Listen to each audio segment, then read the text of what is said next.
Hello students. पिछले video में हमने समुद्रगुप्त के बारे में चर्चा की थी। आज हम चंद्रगुप्त द्वितीय के बारे में अध्ययन करेंगे। चंद्रगुप्त द्वितीय से पहले समुद्रगुप्त के बाद में एक शासक बने जिनका नाम था रामगुप्त। यद्यपि गुप्त अभिलेखों में समुद्रगुप्त के बाद उत्तराधिकारी क्रम में चंद्रगुप्त द्वितीय का उल्लेख है, पर अब विभिन्न पुरातात्विक व साहित्यिक साक्ष्यों से पुष्ट हो चुका है कि समय विशेष के लिए समुद्रगुप्त के बाद रामगुप्त शासक हुआ। रामगुप्त के ऐतिहासिकता से संबंधित साहित्यिक साक्ष्य हैं विषाद तक द्वारा देवीचंद्र गुप्तम, जिनका उल्लेख गुणचंद्र व रामचंद्र के नाट्य दर्पण में हुआ है। दूसरा साक्ष्य जिसमें हम रामगुप्त के बारे में उल्लेख मिलता है बाणभट्ट का हर्षचरित्र, हर्ष रचित पर शंकर आर्य की टीका, राजशेखर की काव्य मीमांसा, भोज का श्रृंगार प्रकाश, अबुल अली हसन का मुजबत तवारीख। इस ग्रंथ की ओर A.S. अल्तेकर ने ध्यान आकृष्ट किया है कि उनका विचार है कि इसमें पात्रों के नाम बदल दिए गए हैं पर घटनाक्रम वही है। तो इन साक्ष्यों से हमें यह पता चलता है कि समुद्रगुप्त के बाद गुप्त शासक रामगुप्त हुआ। अब हम गुप्त शासक चंद्रगुप्त द्वितीय के बारे में चर्चा करेंगे, जिन्होंने 375 ईस्वी से लेकर 412 या 415 ईस्वी तक मगध पर शासन किया। चंद्रगुप्त द्वितीय के शासन की प्रथम ज्ञात तिथि मथुरा लेख में 61 गुप्त संवत विहित है, जो इसके शासन के 5वें वर्ष की है। अतः चंद्रगुप्त द्वितीय के शासन की प्रथम तिथि 319 प्लस 61 माइनस 5 375 ईस्वी है। यद्यपि शासन की अंतिम तिथि 93 गुप्त संवत सांची अभिलेख में दी गई है, वह इस आधार पर यह 412 ईस्वी है, लेकिन कुमारगुप्त प्रथम की प्रथम ज्ञात तिथि 96 गुप्त संवत अर्थात 415 ईस्वी विलसत अभिलेख में ज्ञात होती है। तो इन तिथियों पर चर्चा करने से ज्ञात होता है कि चंद्रगुप्त द्वितीय ने 375 ईस्वी से लेकर 412 या 415 ईस्वी तक मगध पर शासन किया था। चंद्रगुप्त ने कुछ उपाधियां धारण की थी, जो थी देवराज, देवगुप्त, सिंह विक्रम, नरेंद्र सिंह, नरेंद्र चंद्र, विक्रमांक, विक्रमादित्य। अब हम चंद्रगुप्त द्वितीय के वैवाहिक संबंध के बारे में देखते हैं। प्रभावती गुप्ता के पूना ताम्र पत्र से ज्ञात होता है कि चंद्रगुप्त द्वितीय का विवाह नाग राजकुमारी कुबेर नागा से हुआ था। यह विवाह 365 ईस्वी के आसपास समुद्रगुप्त के शासनकाल में ही हुआ। इस विवाह का राजनीतिक महत्व यह है कि इससे समुद्रगुप्त को विभिन्न नागवंशी राजाओं का समर्थन व सहयोग मिल गया। पूना ताम्रपत्र से ही ज्ञात होता है कि चंद्रगुप्त द्वितीय कुबेर नागा से उत्पन्न पुत्री प्रभावती गुप्ता का विवाह वाकाटक शासक रुद्रसेन द्वितीय के साथ हुआ था। इस विवाह का राजनीतिक महत्व यह है कि इससे चंद्रगुप्त द्वितीय की शक विजय का मार्ग प्रशस्त हुआ। प्रभावती गुप्ता के पुत्रों के नाम दामोदर सेन एवं दिवाकर सेन थे। शांति वर्मा के तालगुंडू अभिलेख से ज्ञात होता है कि कदम शासक काकुत्स वर्मा की पुत्री का विवाह किसी गुप्त शासक से हुआ होगा, जो संभवतः चंद्रगुप्त द्वितीय या कुमारगुप्त प्रथम रहा होगा। इस विवाह संबंध के आधार पर इतिहासविदों ने चंद्रगुप्त द्वितीय के दक्षिण भारत के साथ संघर्ष और प्रभाव का संकेत दिया है। क्षेमंद्र के ग्रंथ उत्चित्य विचार चर्च, कालिदास की रचना कुंतेश्वर दौत्य तथा कालिदास को कुंतल प्रदेश में दूत के रूप में भेजे जाने संबंधी साक्ष्य का उल्लेख हुआ है, जिसके आधार पर यह संभावना पुष्ट होती है या की गई कि चंद्रगुप्त द्वितीय का दक्षिण भारत पर भी प्रभाव था। अब हम चंद्रगुप्त द्वितीय की शकों पर विजय के बारे में अध्ययन करेंगे। चंद्रगुप्त द्वितीय के शासनकाल की राजनीतिक दृष्टिकोण से सबसे महत्वपूर्ण उपलब्धि है पश्चिम भारत में, जो कि वर्तमान सौराष्ट्र और काठियावाड़ का क्षेत्र है, तो पश्चिम भारत में शासन कर रहे शकों की पराजय, जिसकी पुष्टि उस क्षेत्र में चंद्रगुप्त द्वितीय द्वारा प्रचलित रजत मुद्राओं से होती है। चंद्रगुप्त द्वितीय ने अपनी रजत मुद्राओं पर शक संवत के स्थान पर गुप्त संवत, खरोष्टी के स्थान पर ब्राह्मी लिपि तथा मेरू पर्वत के स्थान पर गरुड़ का अंकन करवाया। अर्थात चंद्रगुप्त द्वितीय ने शक विजय के पश्चात जो रजत मुद्रा चल रही थी, उन मुद्राओं पर अपना संवत लिखवाया। लिपि भी ब्राह्मी लिपि और जो गुप्तों का अंकन था गरुड़, उनको अंकित करवाया। चंद्रगुप्त द्वितीय द्वारा प्रचलित सिंह शैली की मुद्रा में जिन पर उसे सिंह को शिकार करते हुए बताया गया है तथा उस पर उत्कीर्ण सिंह विक्रम की उपाधि को भी इतिहासकारों ने शक विजय की ओर संकेत माना है।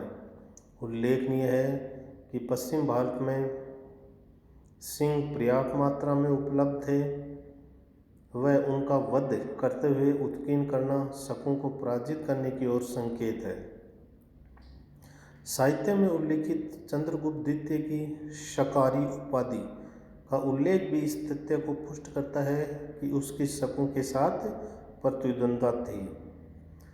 चंद्रगुप्त द्वितीय द्वारा पराजित शक शासक संभवतः रुद्र सिंह तृतीय था, क्योंकि उसके बाद किसी अन्य शक शासक के सिक्के उपलब्ध नहीं थे। इस शासक के सिक्कों पर शक संवत की तिथि में उत्कीर्ण है, लेकिन इकाई की संख्या मिट गई है, जो 0 से 9 तक संभावित है। इसका अर्थ यह हुआ कि यह शक शासक 31 शक शासक अधिकतम 397 ईस्वी तक तो शासन कर ही रहा था। चंद्रगुप्त द्वितीय की इस क्षेत्र में प्रचलित रजत मुद्राओं पर 90 गुप्त संवत की तिथि उत्कीर्ण है, जिसका अर्थ हुआ है कि यह सिक्कों पर 409 ईस्वी में जारी किए गए। अतः शकों के साथ युद्ध की संभावित तिथि 400 ईस्वी के आसपास संभावित है। चंद्रगुप्त द्वितीय की शक विजय को राष्ट्रीयता की पुनर्स्थापना के संदर्भ में महत्वपूर्ण सोपान माना गया है। उसने शक जैसी विदेशी शक्ति से देश को मुक्त कराकर न केवल गुप्तकालीन गौरव को बढ़ाने का प्रयास किया, बल्कि अंग्रेजों के विरुद्ध आधुनिक युग में चले राष्ट्रीय आंदोलन में इसकी उपलब्धियों की स्मृतियों ने नवीन चेतना का संचार किया। क्योंकि चंद्रगुप्त द्वितीय पर अध्ययन व शोध उसी समय प्रारंभ हुआ था जिस समय देश में स्वतंत्रता आंदोलन की चिंगारी प्रज्वलित हो रही थी। अब हम मेहरौली का लौह स्तंभ देखेंगे। आधुनिक दक्षिण दिल्ली में मेहरौली नामक स्थान पर राय पिथौरा के प्राचीन दुर्ग में कुतुब मीनार के निकट एक लौह स्तंभ स्थित है, जिस पर संस्कृत भाषा व गुप्तकालीन ब्राह्मी लिपि में शार्दुल विक्रीडित,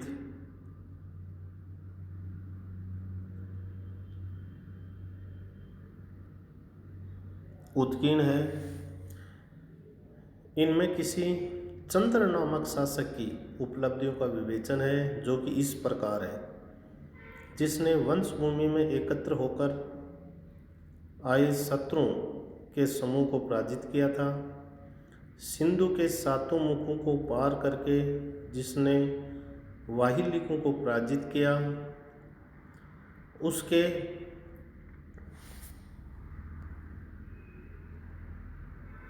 वीर्यानिल से दक्षिण का समुद्र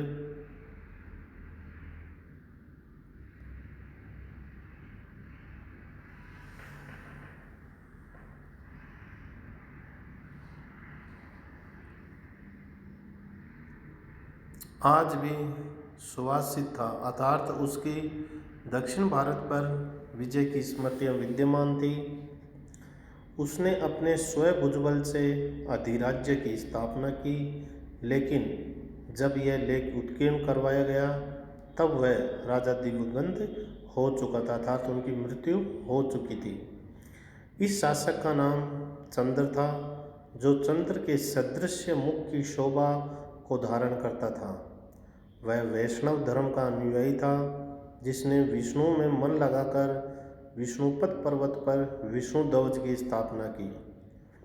मेहरौली के लौह स्तंभ में लिखित चंद्र के इस समीकरण के प्रश्न को लेकर इतिहासकारों में अत्यंत विवाद है।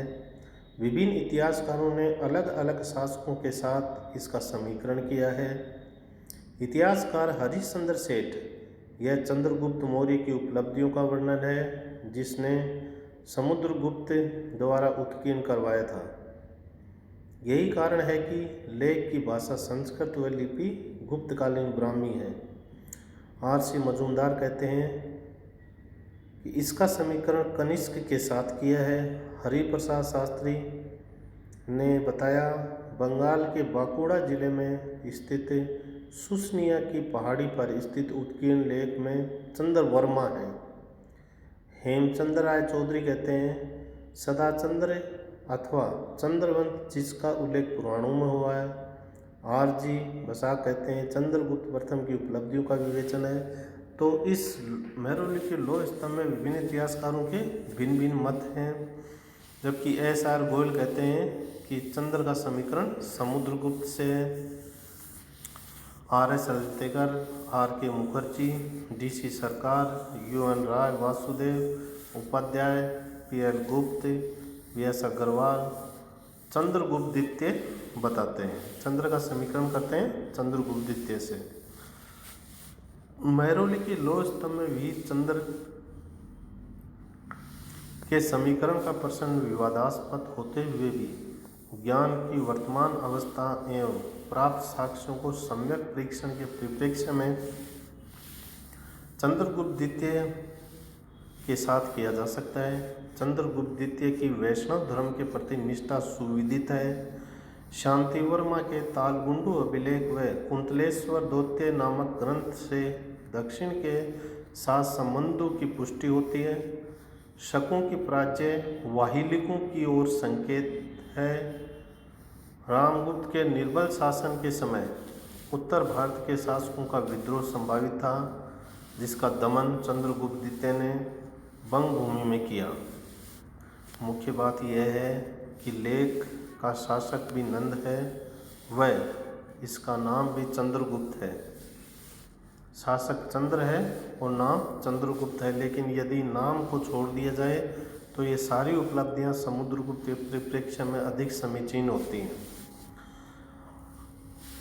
अब हम फायान, जो कि दक्षिण चीनी यात्री था, चंद्रगुप्त द्वितीय के शासनकाल के समय भारत आया था।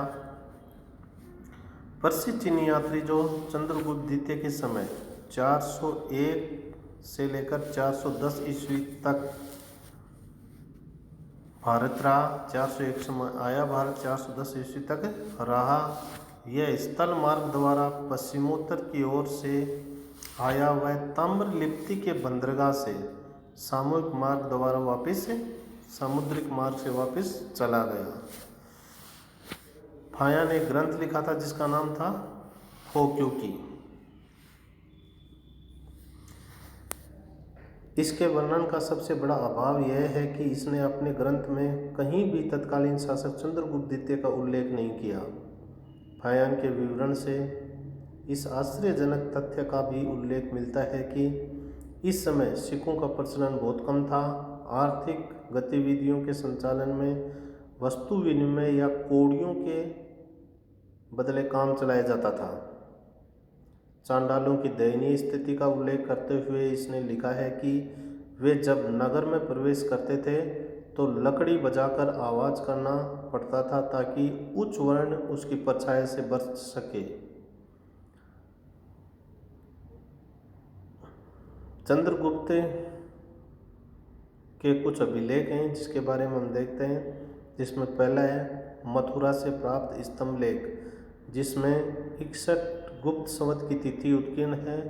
लेख का उद्देश्य उदिताचार्य नामक पाशुपत द्वारा अपने गुरु उपमित विमल तथा परम गुरु कपिल विमल की स्मृति में इनकी प्रतिमाएं स्थापित की थी। इसी अभिलेख से ज्ञात होता है कि पाशुपति धर्म का लकुलिश संप्रदाय मथुरा में इस समय विशेष लोकप्रिय था। परंपरा अनुसार लकुलिश भगवान शिव के ही अवतार थे। दूसरा है भिलसा अभिलेख या विदिशा अभिलेख। विदिशा से 2 मील उत्तर पश्चिम की ओर उदयगिरी पहाड़ियों में बने गुहा मंदिर पर उत्कीर्ण लेख, जिसे कनिगम ने चंद्र गुहा नाम दिया है। इस पर 82 गुप्त संवत की तिथि उत्कीर्ण है। इस गुहा की दीवारों पर भगवान विष्णु की प्रतिमा भी अंकित मिलती है। इसे संकानिक महाराज ने उत्कीर्ण करवाया था। तीसरा उसका अभिलेख इलाहाबाद के निकट गढ़वा से प्राप्त अभिलेख, जिस पर 88 गुप्त संवत की तिथि अंकित की गई है। इस लेख से ज्ञात होता है कि गढ़वा में एक सत्र दान गृह वर्तमान था।